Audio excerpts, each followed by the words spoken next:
Oh, it's tough to be a Google. It's Mike Matthews, though, and it's about as tough it is for you, to be me. But it is Mike's Daily Podcast. That's kind of tough to do, to keep it daily. But I've been doing it for episode. Today is 2,987.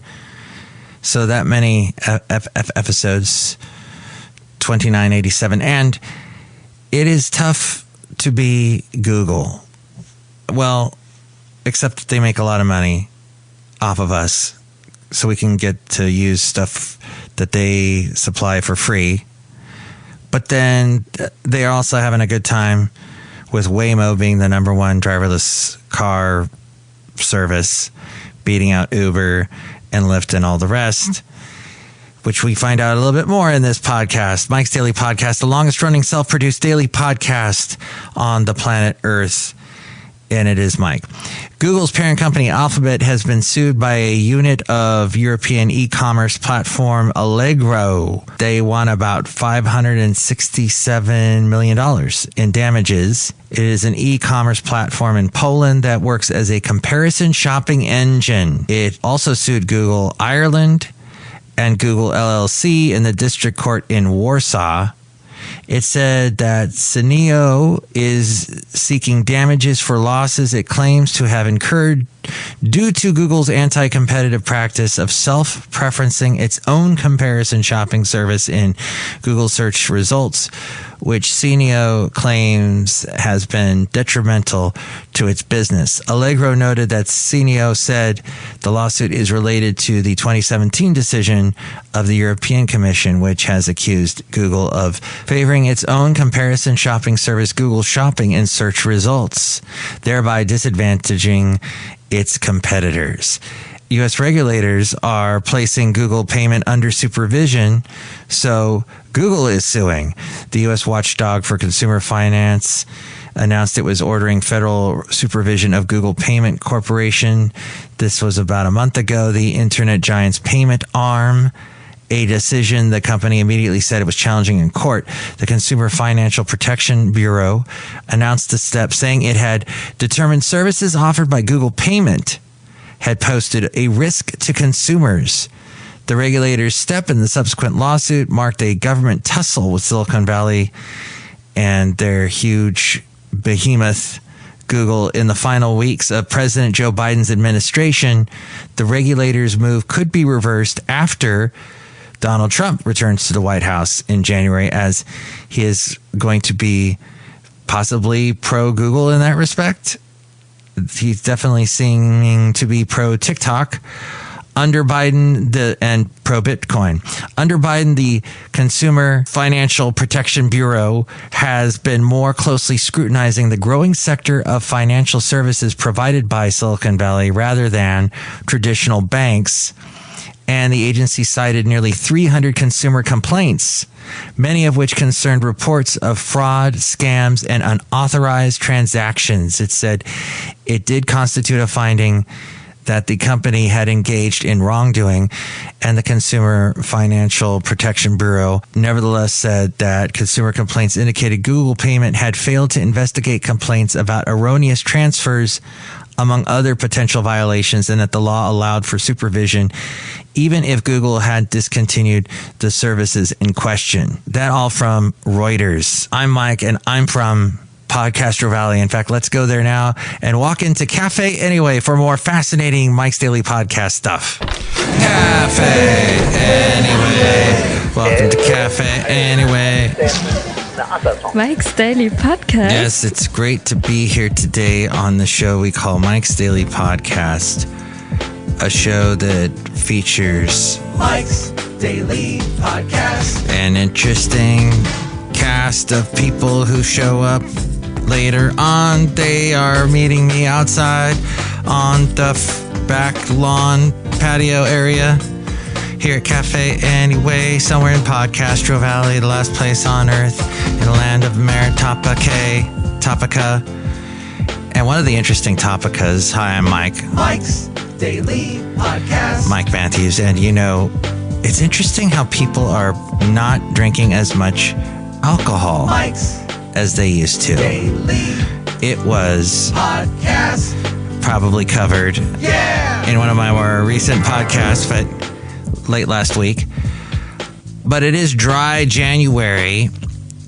Alcohol stocks used to be called recession proof. Everybody was buying the booze. And I didn't start the camera yet.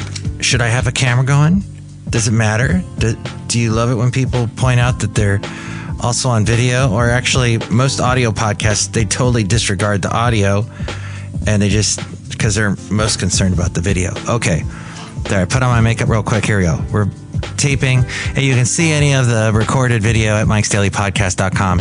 Just scroll down to where it says Mike goes and does video sometimes. So alcohol stocks were recession proof. Beer industry did really well for a long time. Remember how well the wine industry did, especially in California? It built Napa Valley. In a 2023 poll, it found out that 62% of American adults, these are American adults that are adults, but they're under 35, they said they drink alcohol. But even though it was 62%, that was down from 72% 20 years earlier, when those same people, they were 15 instead of 35, and I was 35. I guess so. And here's today's podcast picture. So it's been decreasing ever so much lately. The podcast picture has to do with something fascinating. Another fascinating thing. I find these fascinating pieces of news that I bring you. Another tornado in California. It's crazy. We worry about it now. Where I used to live, Huntsville, Alabama. I used to live in a town called Harvest. It was pretty close to Huntsville, kind of close to Athens. Athens, Alabama, not Athens, Georgia. The late great Basil the Boxer never went to Athens, Georgia, or Alabama. But he did go to this place I have a podcast picture of. I'll tell you in a second. He went there and had a good time. It had, Athens, Alabama, which is up at the northern part of the state, got hit by a tornado a little over a week ago. Got hit by a tornado. It went through the downtown area. They got this cute little downtown square, and all I can make it completely seem pertinent to you, to describe to you, is that it looks just like that downtown square in the Dukes of Hazzard or the Gilmore Girls. Actually, I think those were both done by Warner Brothers, so it probably was the same downtown square that they've used for a million different shows. It got a little gazebo in the middle. Actually, it doesn't have a gazebo. In the middle was the city hall and courthouse, and all around it were all these cute restaurants. And I remember there was this drugstore that you could go to that was like an old-timey fountain where you could get ice cream. This is interesting. Wow, this is interesting. Isn't this interesting? Yeah, you could get ice cream and stuff, like an old-time fountain, soda fountain, I guess is what they called it. And the ice cream, you get a ice cream on a cone for like super cheap. I think it was like $1 when I was living there in 2007 and 8 and 9.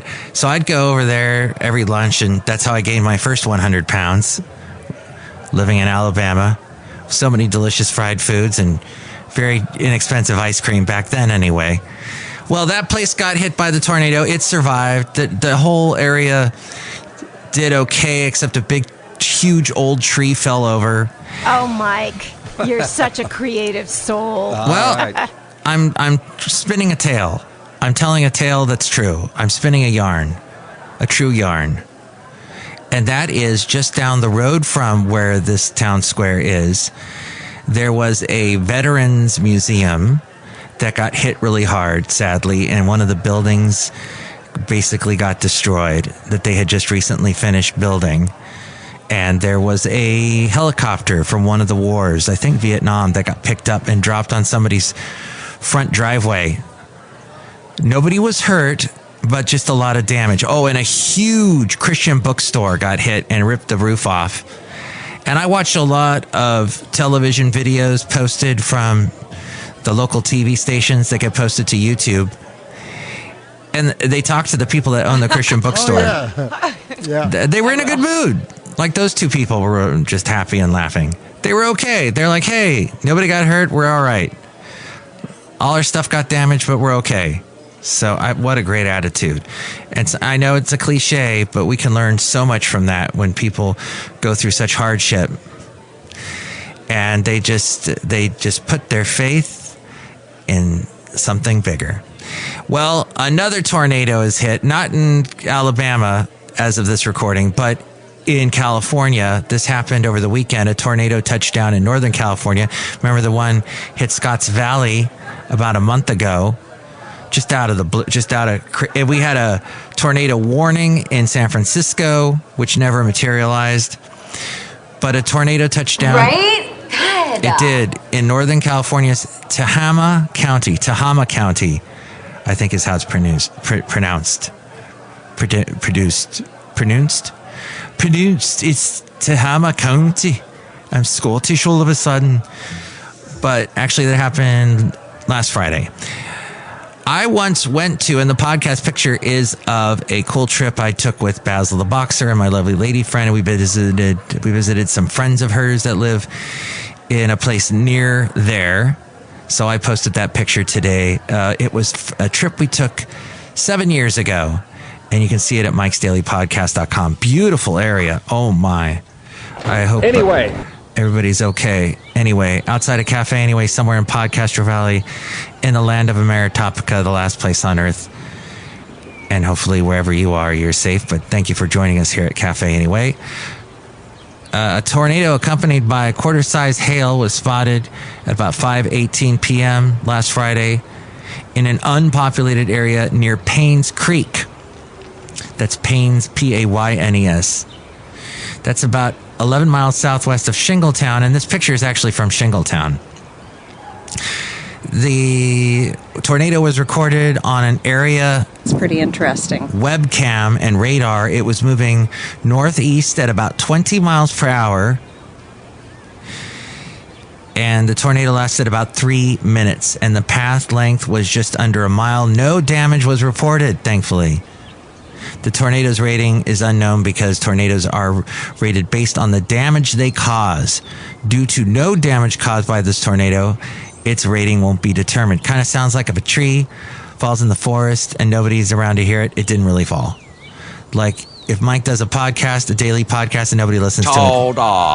Well, nobody listens to it. It doesn't exist. Then it doesn't exist and people are eating chowder instead. The tornado comes as another winter storm moved through Northern California, bringing more rain and high winds to the interior portion of the state and snow to the higher elevations. And that all came from the fine people at KPIX and their weather channel. I'm going to give them a little plug.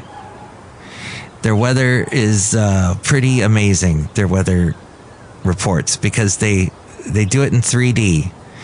They pan the camera, they pull the camera way back. And the Oscar goes to... And the people that do the weather report deserve an Oscar because they're looking at all kinds of monitors to see where they are because they're walking around over a 3D set of Northern California and showing where all the storms are and how they're moving in and where the temperatures are. It's interesting. They do like a little dance. And I have not seen that anywhere else.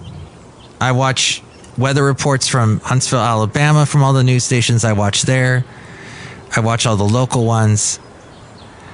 And I guess it's not everybody else is just standing in front of a blue screen, or maybe it's a green screen now. So we were discussing all the good news that Travis Kelce had recently. His wife doing really well, having the #1 podcast, according Revenge to... is a dish best served cold. You think about that. Well, I guess all the good news, all the good things decided to take revenge against Travis, despite having a well-known podcast with his his brother, and his wife having a great, big, well-known podcast. I don't know if it's good or not. I haven't listened to it, but she apparently beat Joe Rogan on Apple Podcasts. That I guess that's still a thing. But he was fined over $14,000 for his touchdown celebration, which included a tribute to Tony Gonzalez. The NFL deemed the celebration as unsportsmanlike conduct due to the use of a prop despite the fine, fans have shown support for Kelsey. So, all right. I guess bad news, good news, bad news. Oh, and the slug I'd like to give to KPIX is that I can't think of it. I really don't have one. I guess that was my plug and slug, which included no slug. Okay, but I did actually, I think it was on their station that I also heard about this trend going on about people not drinking as much, that there's like a non-alcoholic bar that opened up in San Francisco, and the thing is getting popular. 2023 saw the first decline in the volume of spirits sold in the U.S. in 30 years. In 30 years. Mike, you want to join in on this conversation? You can join in. You can. Thank you. Is that about how not as many people are drinking alcohol? Oh, that's right. I saw a story also on KPIX about how the Food and Drug Administration, some big organization that overlooks everything. I mean, they oversee everything. Hopefully they don't overlook anything, but they oversee all the stuff we consume, the beverages and whatnot. And they said that any alcohol is bad for you. That 2 glasses of wine before, with dinner every night, red wine, that red wine's supposed to be good for you. That's false. Any alcohol is bad for you is what I learned. So, hey, that's an interesting resolution we should all try, because I'm for the people saying that it's bad. I'm for the whole, we need to step back. Live and loco. And see why we go live and loco. Why we need it. We don't really need it. We don't. We make excuses that we need it, or, hey, it's a reason to go out with some friends, get a drink. We need to substitute that with something else that's a little more healthy for us. Hey, want to go out and take a walk, or go out and go bowling and just drink water while we bowl, or lemonade, or something not as bad as alcohol, which turns to sugar, which apparently has cancer-causing stuff in it. The beer industry's volume consumption decreased almost 5% in the past 30 years. In 2024, wine sales were down 8%, and the hard alcohol was down 4%. Ridiculous random. And here's another random post for you. Non-alcoholic beer volume rose 6% last year. Non-alcoholic wines rose 7%, and now non-alcoholic spirits rose 15% last year. Constellation Brands, America's most popular beer, Modelo, was down 7%. Anheuser-Busch and Coors down 22% and 4% respectively. So that's fascinating, and that's something you'll hear more of in 2025. And you'll also hear about how Waymo will get more and more people talking about, hey, did you drive one of those driverless cars? Did you get in one? A lot of people are freaked out by them. People that are those that grew up in the city, that live in the city, that are all about the city, they don't seem to mind. Oh, yeah, driverless car. That's not crazy. It's less crazy than a modem sound effect. Modems. The U.S. has never been closer to a driverless future. Oh, somebody made a suggestion on some show I was watching that maybe what they need, probably one of these YouTube videos from a news station from either Alabama or California, that they need something to distract the passengers so that they're not sitting there fixated on the fact that there's no driver. Like maybe have a tour guide thing going, like, oh, over on the left you can see the Flatiron Building, and over to the right is the something park, and that park is famous because that is where the first blah blah blah happened, etc. So that could keep people distracted and they won't realize that they're driving around in a driverless car. For the autonomous vehicle industry, last year will be remembered as the year that Alphabet owned Waymo, Google owned. But if you get offended, that's the way the cookie crumbles. No. If you're offended by Google, well, it's a tough world for you because they own everything. But they own Waymo, and And Waymo saw mainstream adoption in 2024. The global ride-sharing market is right now at $123 billion, a little over that. And it should jump by 2032. So in about 7 years, as I do awful math, it will be at $480 billion. A little over 480 they are estimating.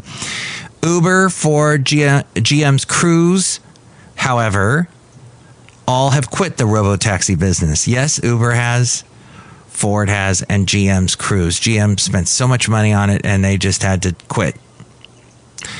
It just wasn't, it was just causing, they weren't getting any return. Daily podcast master pod theater. Oh my gosh. It's out of gravity. Anything theater now has to do with Wicked. So I'm just not even going to do Masterpod Theater today. Sorry. Okay, here's my little theater. This is a play called Mike is Upset. They will be met with fire, fury, and frankly power, the likes of which this world has never seen before. There you go. That was it. End scene. Mike Upset. That was a lot of work to do that, to get into that frame of mind. But Elon Musk's Tesla and Amazon owned Zoox. That's Z, 2 O's and an X, because you can't get more. That's the most tech-created name I've ever heard. They are now the only two that are within the possible overtaking of Waymo in the race. They're just behind Waymo, or they're chasing Waymo. Waymo leading the pack, though. It clocks 150,000 paid rides a week in cities like San Francisco and Los Angeles. Waymo has now, and I think Scottsdale, Arizona, is that the one? Yeah.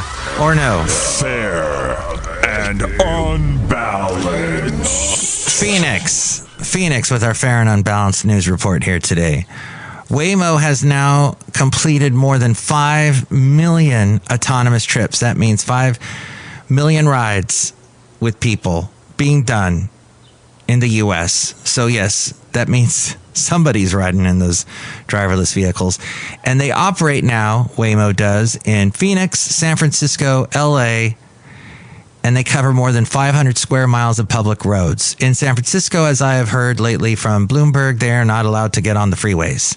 They just have to drive the surface streets.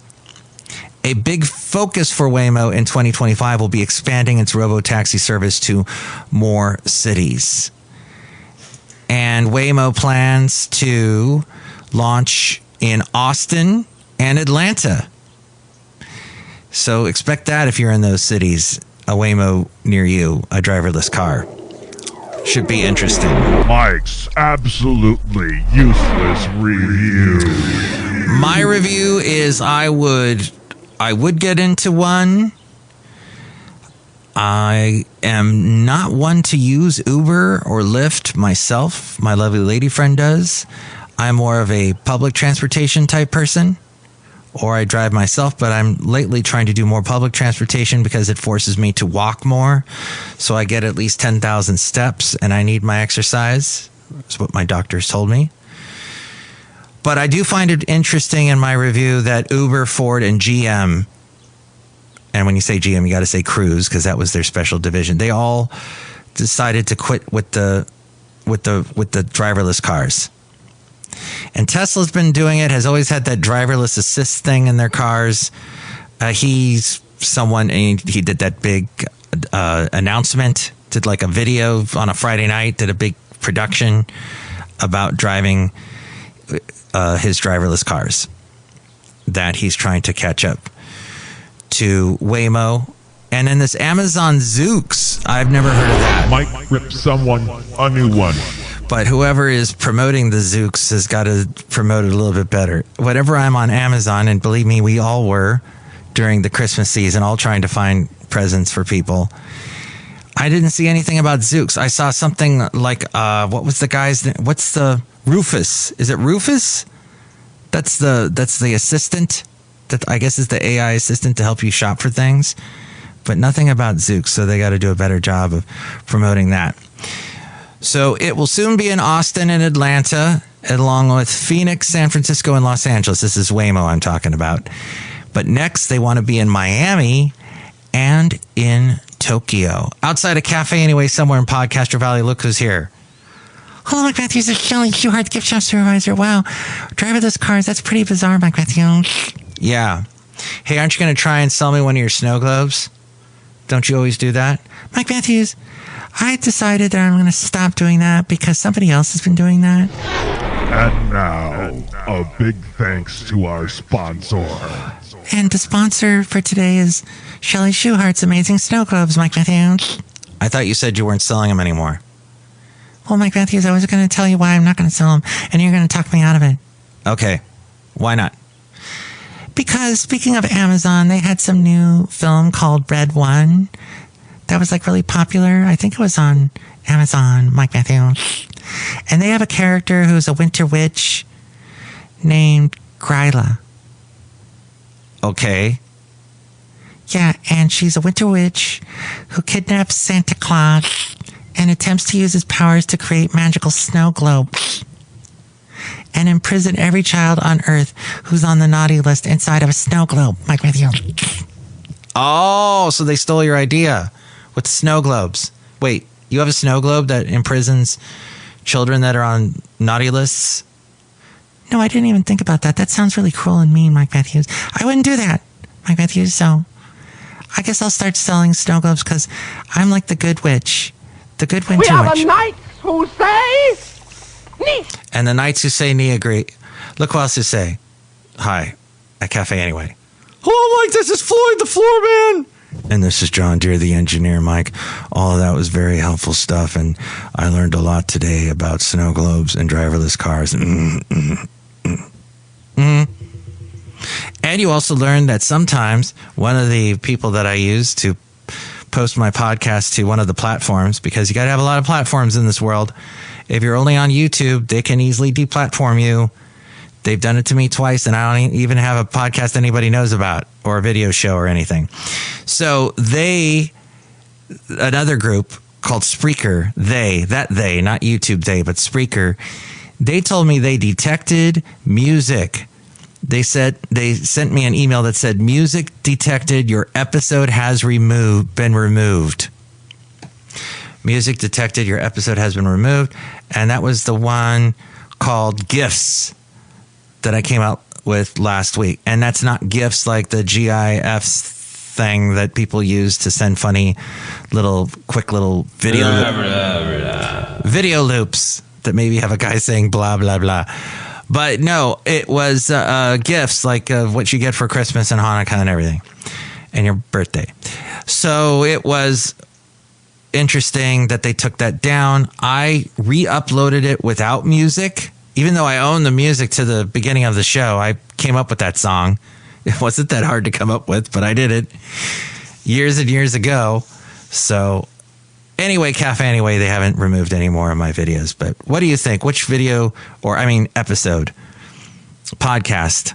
I don't do videos. Well, I guess I did a video with the YouTube, and I'm wearing an I Heart the Bay shirt. But you see it in reverse, and the heart is looks like a human heart.